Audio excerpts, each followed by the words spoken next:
Hello everybody. This video today I'm going to try to relate to the last video that I had, which was about whether or not America is entering into the dark ages. And I'm going to try to cover two ideas and hook them together somehow, which is the second idea is I wanted to talk about this movement lately toward anarchy that many young people seem to be looking for. And they may not seem like related issues that much, like peanut butter and chocolate go well together. Maybe these two issues do or don't go well together. But in my way of thinking, I always try to coordinate everything together. Not that it's necessary, but my politics, my religion, my economics, my social agendas, everything, every major issue and trip that I'm on, I put it together as kind of coordinating if I can. And if something comes in and it doesn't fit, then then I'll just either make it fit or I'll just have to say that it's we have a new paradigm that needs to be addressed. Anyway, with regard to whether or not we should have a certain amount of freedom in the arts. That is absolutely true, and that's what I was preaching last time, was that there seems to be too much inhibition among young people these days to be able to fly free and think as free as they would like to, because they're worried, a lot of them, just about living hand to mouth day to day. And that's absolutely true. But on the same token, they have to have a certain amount of discipline in order to make art. I know I sound like an old fuddy-duddy when I say that, but the concept of an artistic vision requires a certain amount of freedom of thought, but at the same time, to deliver some craft or some artisan has to deliver a product that can be looked at by the people. There has to be a certain amount of training and education and discipline and a lot of practice in order to get to the point where you're able to take that vision that you have and put it into a solid piece of art or artisan. You could say the same thing about any crafts. I mean, like plumbing, for example. A plumber, I've done some plumbing a little bit, and if I'm not a very good plumber, I have watched a master plumber at work. I mean, a master. What takes me 12 hours to do, they can do in an hour and a half. They know everything they need to know. They're familiar with all sorts of plumbing. They know what types of problems arise ahead of ever starting the job. So it's almost like wonderful to watch, if you've ever done any plumbing, to see a master plumber at work. They charge a lot of money, but they do it so well that you almost have to pay that money. But it's the same thing in art. If you wanted to watch Rembrandt or Picasso paint, they have such confident hands. I've seen a picture of Picasso painting. He draws this beautiful line on the canvas with a paintbrush that your mouth just drops open with the confidence and the exactness and the talent that he shows at the moment when he draws that line, because he's been trained and he's practiced and he's done so much of this. And not only that, even everybody in the world who's done just as much training and practice doesn't have the inner talent that he was born with. So he was Picasso. In other words, there's a combination of things that are involved here, but you don't just sit down one day and start drawing beautiful pictures. You have to work up to it. And that's something that a lot of the youth today, I think, are failing to understand. I had a conversation with one of my younger relatives recently, and then I was watching on the videos about anarchy. There seems to be, in the two generations below my generation, this fad that has risen up in society about a bunch of people who call themselves anarchists. They want anarchy. I don't know, maybe there's a new definition to anarchy that I don't understand, But it seems to me that anarchy is, the definition in the dictionary is lack of a ruler or government, and then number two definition would be political political disorder and violence and lawlessness.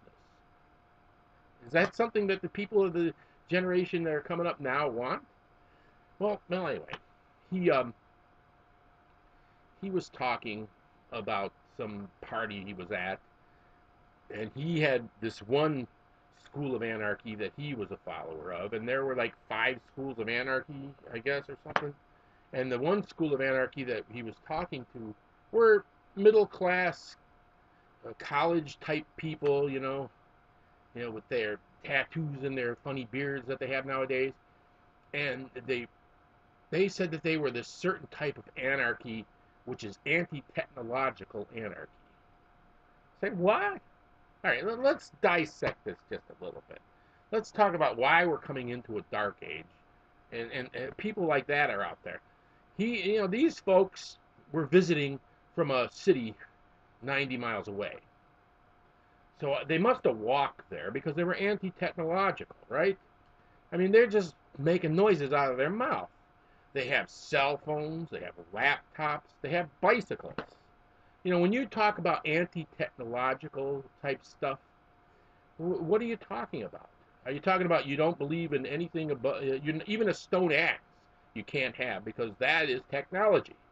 So you're talking about walking around naked, trying to hunter-gatherer, see if you can find fruit on the trees and hunt maybe with but you can't use a stone axe, you can't use a spear, you got to run down your prey and break their necks or something.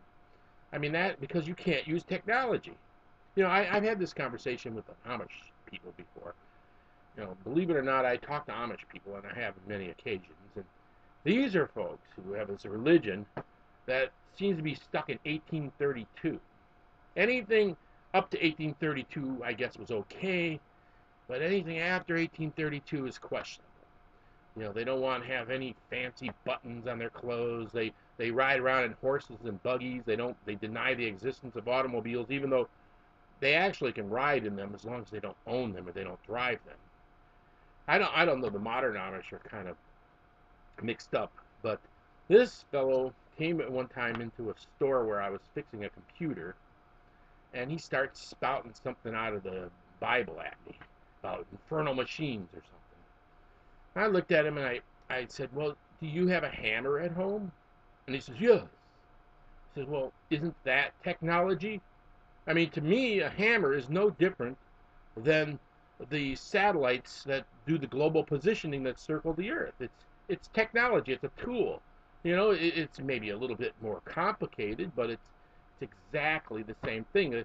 A satellite is useless if you don't use it the right way, and a hammer can be both a good or bad thing. You can build your barn with a hammer, or you can beat your wife over the head with a hammer. It's not about the tool, it's about the use of the tool and the skilled use of the tool.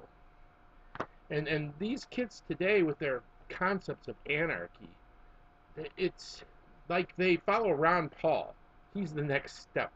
He's a libertarian. He preaches a sort of anarchy light, libertarianism. It's really the most half-baked philosophy in the world. It doesn't make any sense.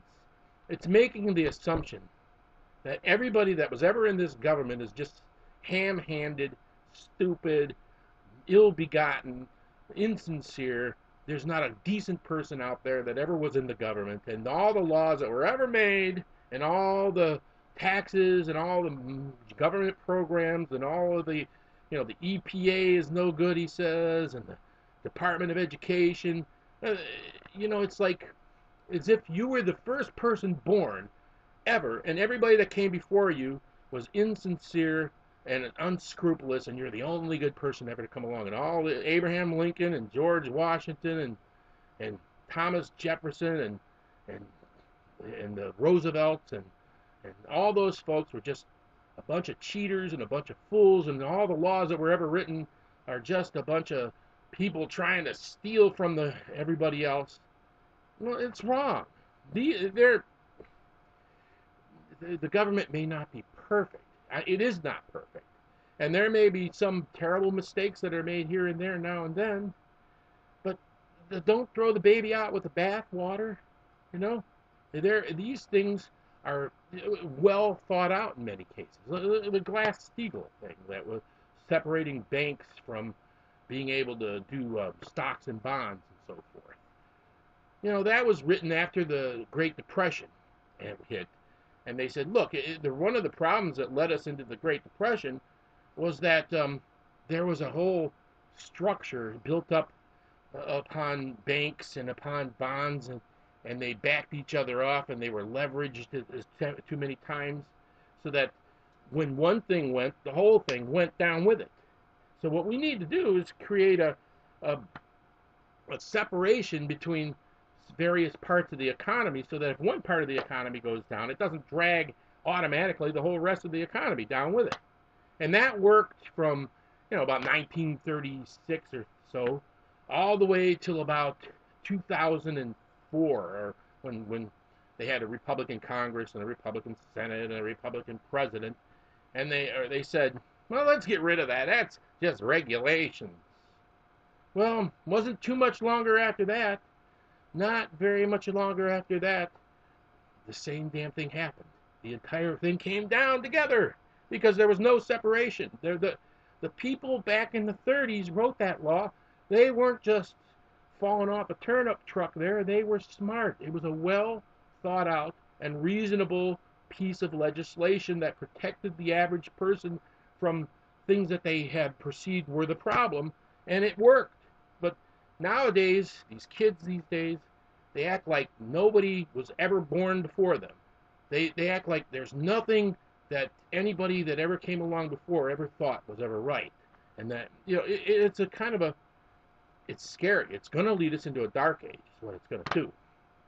Because what's going to happen, if you don't think that anything that's ever been, they talk about these anarchist kids don't want education. They don't like school. They don't like teachers telling them what to do. What's that? In other words, you don't want to read, you don't want to write, you don't want to read, you don't want to learn algebra. Who's going to build the bridges in the future? It's not going to come from America if we got a lot of these anarchists. All the rest of the world's going to pass us by if people think this way. The wisdom of the ages and the education is important. Anarchy means lawlessness. Don't you understand that? It means that everybody that came before you obviously didn't know what they were doing, and you're the only smart person that ever woke up and said, oh my gosh, everybody's always been an idiot but me. That's what the anarchists think. No, the truth of the matter is everybody is born ignorant. The society is not ignorant. The children, every baby born doesn't know how to read, doesn't know how to write. It has to be retrained and trained and trained. And every new generation, every year, we accumulate more knowledge in the society. So that means that everybody has to be educated a little bit more, not less. The whole Ron Paul anarchy thing, it's just not well thought out. It's a very ignorant way of thinking. Thank you.